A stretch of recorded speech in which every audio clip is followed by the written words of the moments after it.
Alright, so I've already talked about Sokka being the backbender of the original series. But let me talk about the backbender of this series, and that's Bolin. I know some of y'all gonna bring up Korra, and I'm gonna say that's a hell no. I ain't gonna act like she didn't legit pull Bolin, Mako, and Asami by the end of the series. But Bolin packing a lot more in his black book. First off, let's not act like Bolin didn't just legit ask Korra out and flattered her enough to the point where she actually said yes. She actually did went on a good date and had decent chemistry. So if it wasn't for Mako playing both sides with Asami and Korra, who knows what would have happened. Then he legit was trying to ask out Korra's cousin, who was a whole princess and had a twin brother as a third wheel. This man said no less than 2 sentences and she was like, "Bitch, you're mine now." Mind you, this all happened in episode 1 of the 2nd season. But he wanted to break things off because he realized that she was kind of batshit crazy. Hey look, Eska, ever since we first met, you know, there was that great spark, but then next thing you know, ever since then, really haven't been feeling this relationship shit. I agree. There's been a chasm that none of us can cross, but I have one solution for that. Oh shit, so you agree then? Well, okay, fine, let's just settle it right here. Okay, we're getting married. The fuck?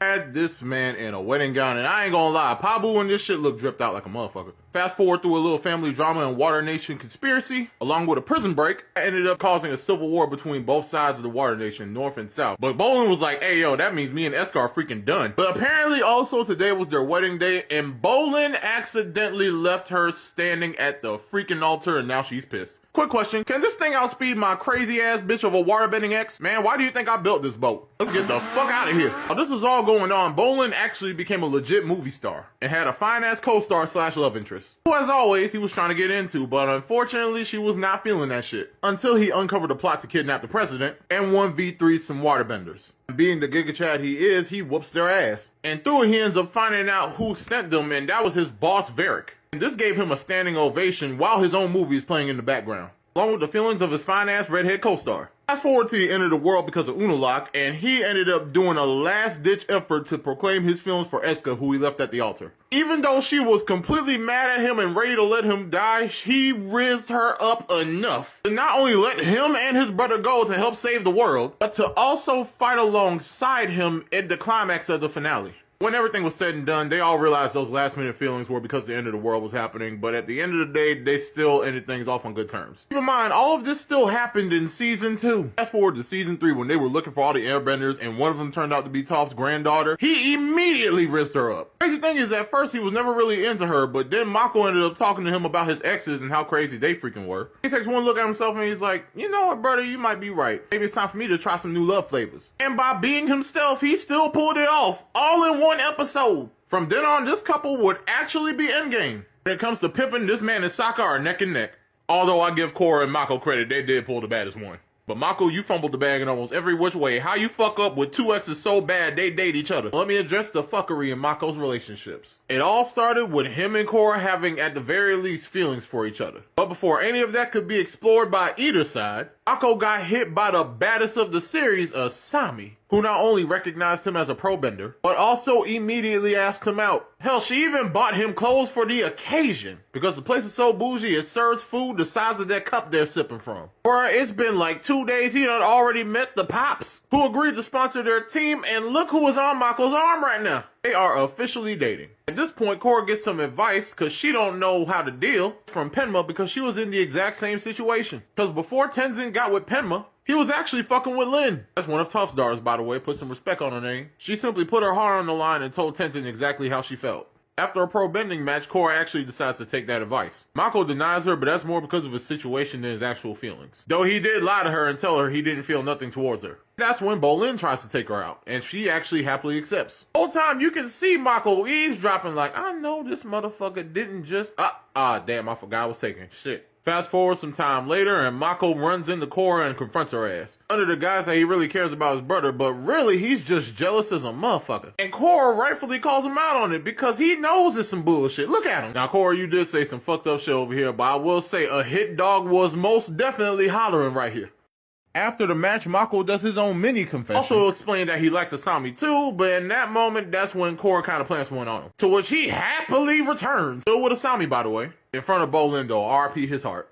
All my friends are toxic, oh, ambitious, so this is always... Isn't until Korra gets kidnapped where his true colors kind of show. That's also when Bolin kind of snitches on the whole kiss situation. And when they finally find Korra, Mako moves everyone out the way to lift Korra up and take her home. Sits her down on a whole Sky Bison and caresses her ass. Your girl's right there and you are cupcaking in front of her. While taking care of Korra after all that shit, Asami actually confronts Mako about the whole entire thing. Once again, denies he has feelings for Korra entirely, although Asami calls bullshit on that because she knows about the kiss. And he freaking doubles down on it because he's like, bro, there ain't no way she know about this shit. But then when she admits she knows, he deflects immediately like a Jedi Padawan in training and tries to avoid the whole situation entirely. But Asami is not playing that bullshit. Fuck around and find out. This leads to him effectively being in the doghouse.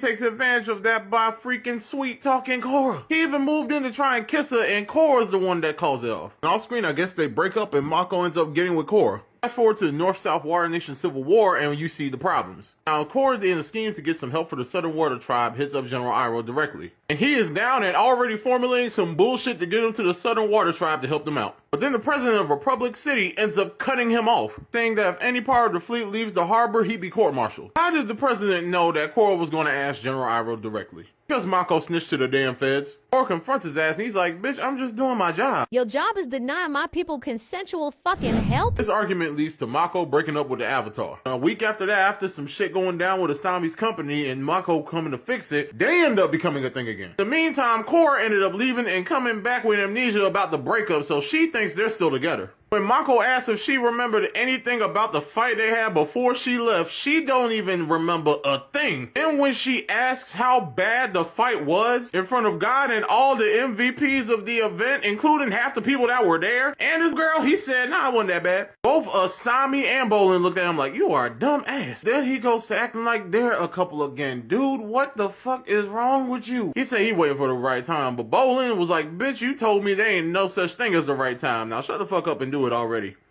Man, I hate when you listen to my ass. This man waited until the season finale to tell her all this shit. And by that time, all her memories have returned because of all the shit that happened with the tree. Before you say he just wanted to prevent a stressful situation because of the war and everything, no, he just didn't want to hurt her again in general. And on top of that, he even said he wanted to ignore the whole thing happen. Korra broke up with him on the spot after that. It was a touchy ending, you know what I'm saying? It wasn't nothing malicious. It was just straight up they weren't right for each other. Because of that, Korra and Asami actually have never been closer than now on top of them having an already decent friendship. They both now have the shared experience of dating this dumbass. Tossing this man around brings them closer together. And 2 seasons worth of bullshit later, they're dating. Mako fumbled that bag entirely on his own. He did not have help. Alright, time to put more respect on my boy Aang right here. Because Twitter got people thinking he can't handle Korra's villains. So let's run that Legend of Korra villain gauntlet.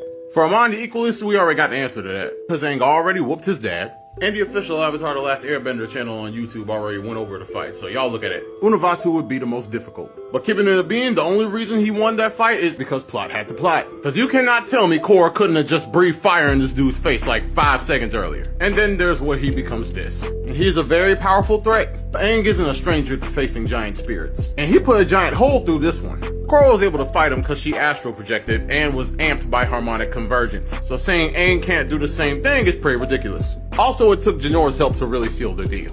Now, the Red Lotus is where some of y'all got me messed up at. Because in all realness, it's Team Avatar without an avatar. And we literally see Korra soloing the freaking team while chained up. And poisoned too, I forgot about that. And for the people acting like Zahir's flying ability is so OP, it's not good enough to outrun or outmatch this. Even Korra without it was still able to tag him. And the only reason he didn't become a pack right after this moment is because that poison kicked in. And don't even get me started on Kuvira. But I already proved the Avatar state takes her out real damn quick. And if it wasn't for Korra's own PTSD, she would have been a pack. So yeah, Aang smoking them packs like it's 420. Alright, people seem to be forgetting what a fully realized avatar is, so let me just break it down like this. It's a given that the avatar is the master of all 4 elements. Also supposed to bring balance to humans and spirits, so the spiritual prowess is definitely a must. And the avatar state is the ultimate culmination of both of these things. So the avatar must master all these things in order to become fully realized. All the extra stuff like metal bending or energy bending is pretty extra. My point being, Aang wasn't exactly fully realized at the end of his series. Hell, before the end of the fight, Zuko even says it himself. I know you're scared. And I know you're not ready to save the world.